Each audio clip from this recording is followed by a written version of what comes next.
Irmãos, com a paz do Senhor Jesus, a paz do Senhor Jesus, igreja. Louvado seja o nome do Senhor Jesus. Sem muita delonga, abra sua Bíblia no Evangelho do nosso Senhor e Salvador Jesus, segundo escreveu São Mateus, capítulo de número 8, e o versículo de número 28 a seguir.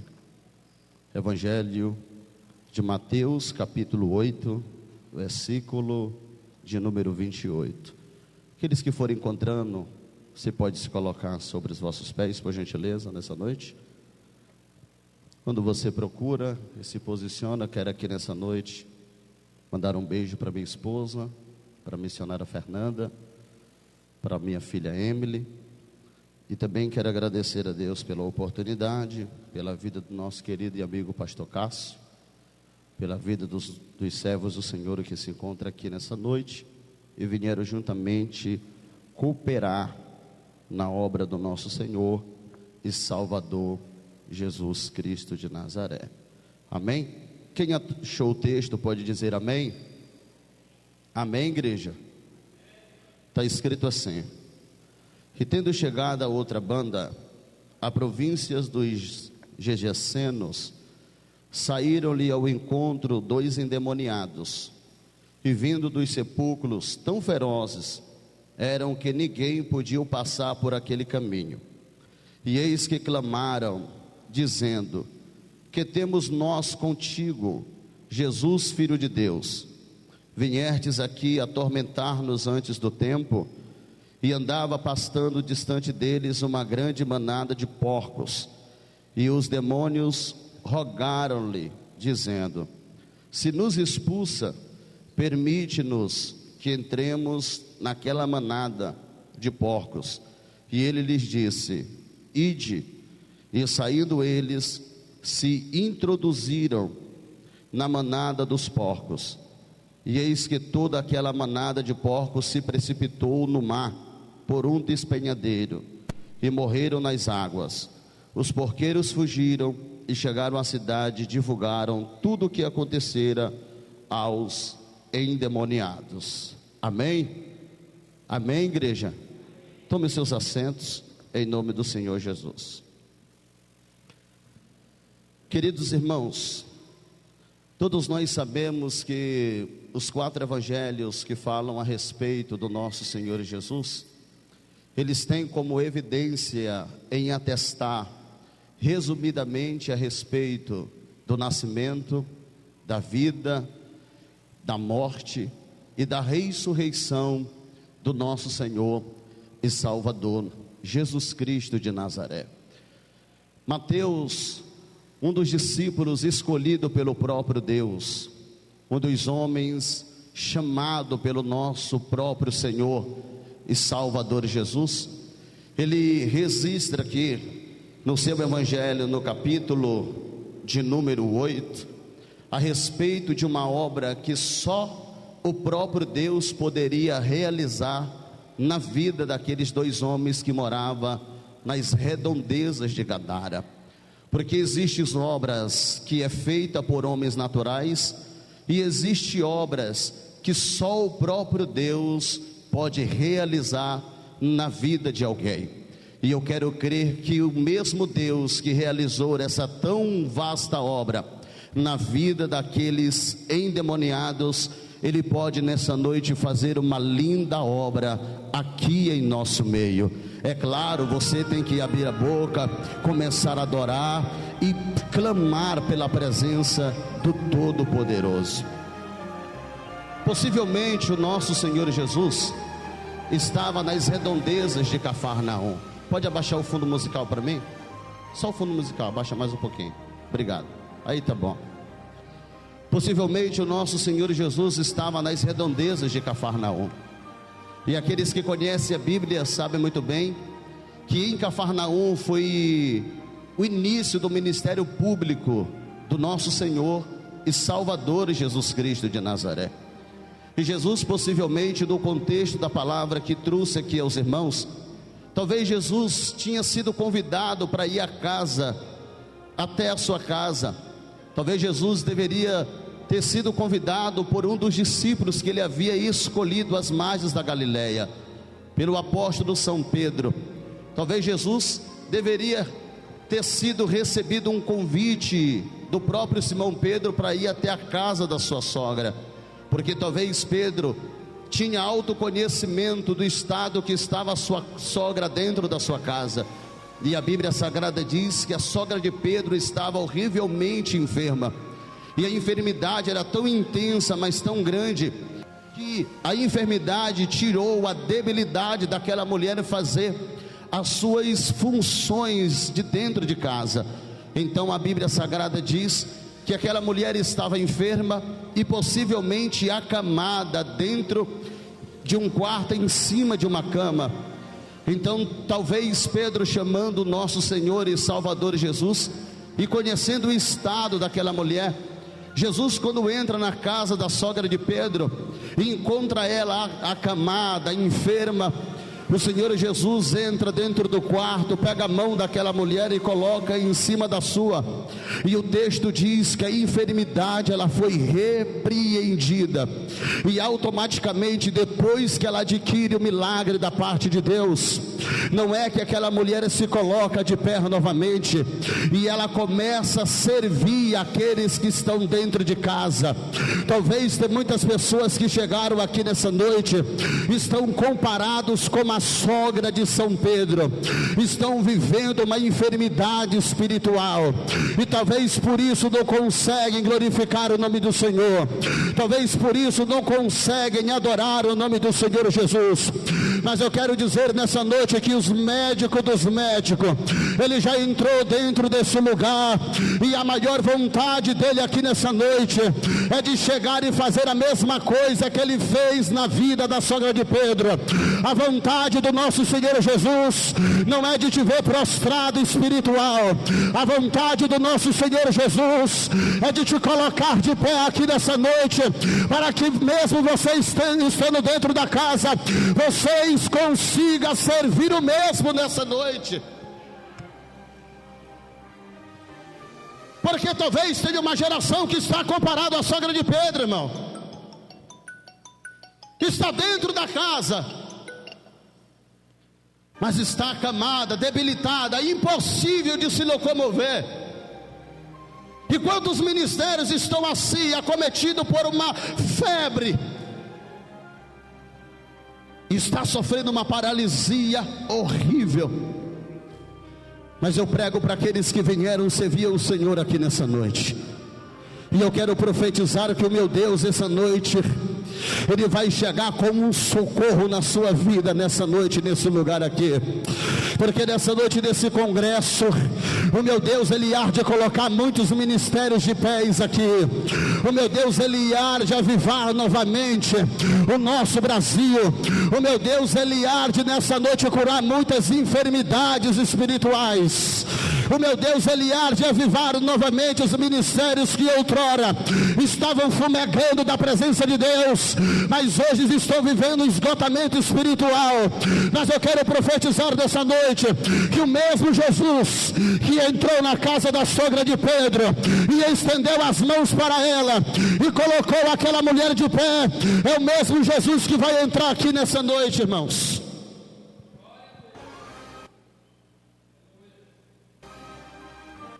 É o mesmo Jesus que vai entrar nessa noite aqui e vai fazer uma linda obra na sua vida. E quando Jesus realiza aquele tal milagre, a sogra de São Pedro começa a servir o mesmo dentro de casa. A multidão que tem ouvido que o Senhor Jesus estava dentro da casa, eles automaticamente pegaram as pessoas debilitadas, as pessoas que estavam acometidas por espíritos malignos, e levaram até a presença do Mestre. E quando as pessoas chegaram na presença do Mestre, a Bíblia Sagrada diz que ele começou a curar as enfermidades, e os demônios ele expulsavam pela sua palavra. Obrigado.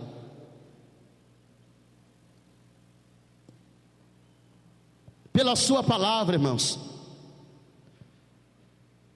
E a multidão começou a fluir, e automaticamente quando Jesus olha a multidão, ele sai para fora. E saindo para fora, ele se depara com o lago da Galileia. E quando ele se depara com o lago da Galileia, ele dá uma ordem dizendo: passamos para outra margem. Quando Jesus dá essa ordem para os seus discípulos, Jesus entra numa embarcação junto com os seus discípulos com o intuito de atravessar ao outro lado. Mas eu quero crer que o intuito de Jesus não era apenas fazer um turismo, não era apenas atravessar o lago de água doce da nação de Israel. O maior propósito de Deus era chegar nas regiões de Gadara, porque nas regiões de Gadara tinha alguém necessitado da presença e da providência de salvação que vem por meio do nosso Senhor e Salvador Jesus Cristo de Nazaré. E eu quero crer nessa noite aqui que Deus, Ele pode visitar algum familiar teu que está vivendo uma decadência, está debaixo de opressão espiritual, está debaixo de uma opressão infernal, mas o meu Deus, essa noite Ele é capaz de estender as suas mãos, de atravessar as redondezas da Galileia, só para libertar aqueles que estão aprisionados, só para libertar aqueles que estão vivendo um momento de opressão espiritual. Quantas e quantas pessoas por aí, irmão, estão vivendo uma decadência espiritual, estão vivendo uma opressão espiritual, não conseguem mais viver uma vida de tranquilidade e paz. Mas eu quero dizer dessa noite que o nosso Senhor Jesus e Salvador, que se faz presente aqui nessa noite, nessa reunião, Ele pode visitar a sua casa, Ele pode visitar a sua família, Ele pode te visitar aqui nessa noite, nesse lugar.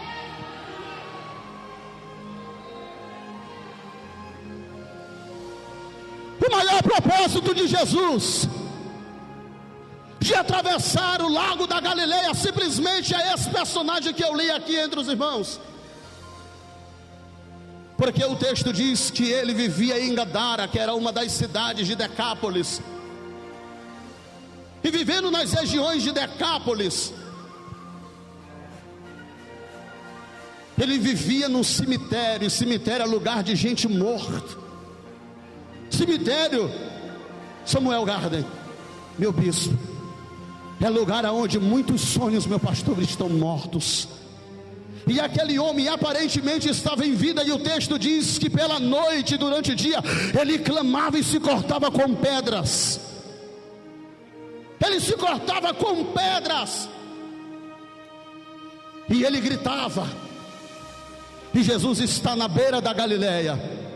Como homem ele não escutava, mas como Deus, na medida que o moço endemoniado gritava nas regiões de Gadara, do outro lado, no ouvido espiritual de Jesus, era Jesus ouvindo e dizendo: passa, passa, porque eu preciso de socorro. Aí não tem como me lembrar quando Paulo chegou em Troa de Dodo para pegar a palavra do Senhor. Quando Paulo chega pela noite em Troade, o Senhor dá uma visão para o apóstolo São Paulo, e ele olha um homem vestido de branco, não sei se estava numa embarcação, e o homem pulava dizendo: passa, Macedônia, e venha nos socorrer, venha nos ajudar. Eu quero dizer dessa noite aqui, que o meu Deus, assim como ele ouviu o clamor do endemoniado de Gadara, possivelmente nessa noite, até que essa reunião termine, ele há de ouvir o teu clamor aqui nessa noite, ele há de ouvir as tuas orações, ele há de nessa noite estender as mãos.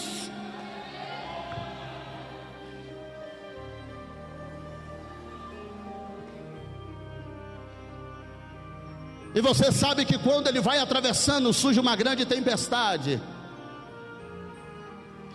Só que mesmo diante da tempestade, os rabinos de Israel dizem que Deus criou os 7 mares, mas Deus escolheu o lago da Galileia para ser o seu descanso, porque quando ele sobe, em vez de ele ficar no passeio turismo, ele vai dormir, ele vai descansar.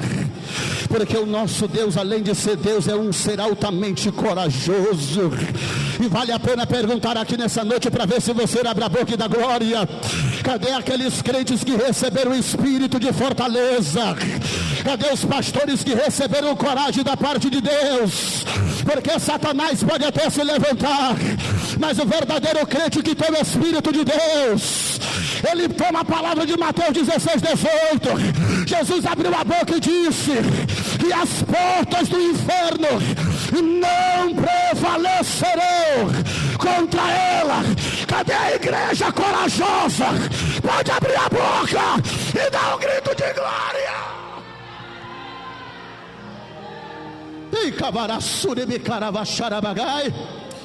Não, cadê a igreja corajosa? Pode abrir a boca e dar um grito de glória a Deus.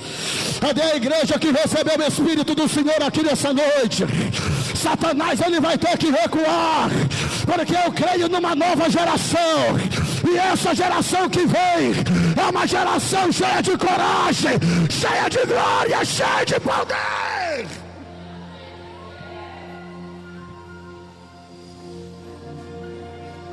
E quando ele chega, os dois endemoniados, os homens são atraídos por demônios até a presença de Jesus. E você sabe que quando Jesus chega, eles abrem a boca e dizem: o que temos nós contigo, Filho de Deus? A primeira coisa, porque os demônios sabem quem Jesus era. Em corpo presente era Jesus, mas no mundo espiritual era o Cristo, o seu Criador. E foi o próprio Jesus que abriu a boca e disse: porventura ou por acaso pode ser o servo maior do que o seu Senhor? Nós somos aqui dos membros, mas o nosso Criador é quem reina. Não, o bispo Samuel Gado abriu a boca, eu vou dizer de novo: por acaso pode alguém ser maior do que o seu Senhor aqui nessa noite? Só existe um que está plantado no centro dessa igreja, e ele veio aqui nessa noite simplesmente para ouvir a nossa adoração. Ele veio simplesmente para sentir o perfume da adoração da sua noiva.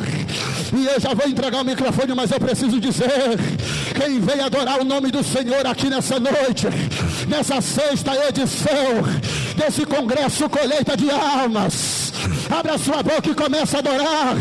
Eu já sinto a graça dele nessa noite.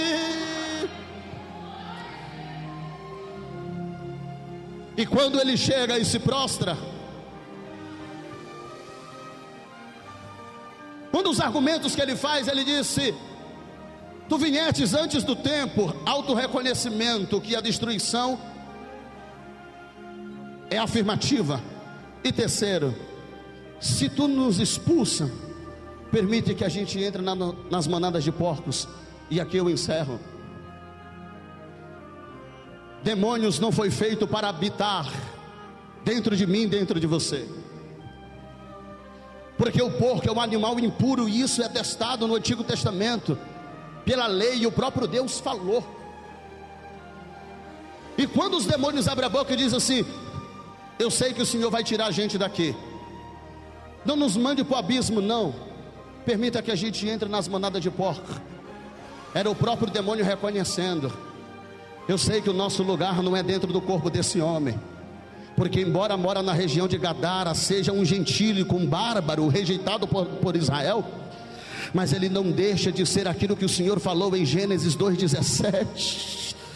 Eu sei que ele é imagem e semelhança, e nós feitos imagem e semelhança de Deus. Pastor Cássio, nós somos a habitação do Espírito Santo. Paulo falou isso, primeira carta de Paulo, capítulo 3, verso 16. Ele disse: vós sois templo e morada, e o Espírito de Deus habita em vocês. Eu quero dizer para todos os senhores que vieram aqui nessa noite: se o demônio por um momento se apoderou da sua vida, ele vai ter que bater em retirada, porque o mesmo Nazareno que visitou Gadara e libertou aquele homem é o mesmo nessa noite que está aqui para dizer que nós somos imagem, semelhança daquele que criou o céu e a terra. E a imagem e semelhança de Deus adora. A imagem e semelhança de Deus adora. Quem é a imagem e semelhança de Deus pode levantar a mão e dar uma salva de palmas, pelo menos.